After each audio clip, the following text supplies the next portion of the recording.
Audio Jungle.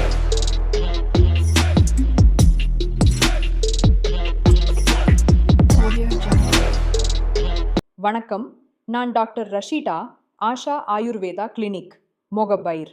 வெயில் காலத்தில் உடல் சூட்டை குறைக்கும், தாகத்தை போக்கும் சில இயற்கை மூலிகை பானங்கள் உங்களுக்காக.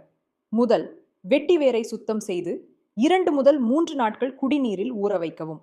அதன் பிறகு வடிகட்டி அந்த நீரை அருந்தினால் உடல் சூட்டை குறைக்கும் முக்கிய பானமாகும். இரண்டாம், அதிக தாகம் இருந்தால் 10 கிராம் தனியா விதைகளை சுடுநீரில் கலக்கி ஆறிய பிறகு வடிகட்டி அருந்தலாம். மூன்றாம், வெப்ப தாக்கத்தை குறைக்க ஒரு கைப்பிடி சோம்பு விதைகளை 200 மில்லி சூடான நீரில் ஊற வைத்து இரவு முழுவதும் விட்டு மறுநாளில் வடிகட்டி சிறிது கருப்பு உப்பும் சர்க்கரையும் சேர்த்து அருந்தலாம். நான்காம், வெயிலால் சிறுநீர் பிரச்சனைகள் இருந்தால் 5 கிராம் நன்னாரி பொடியை பாலுடன் கலந்து குடிக்கலாம். ஐந்தாம், சிறுநீர் அடைப்பு மற்றும் எரிச்சலுக்கு 20 மில்லி நெல்லிக்காய் சாற்றில் 3 கிராம் ஏலக்காய் தூளை கலந்து தினமும் 2 முறை அருந்துவது நல்லது. இந்த பானங்களை தொடர்ந்து குடித்தால் வெயில் தாக்கத்தை குறைக்க, உடலுக்கு உற்சாகத்தை அளிக்க உதவும். நன்றி.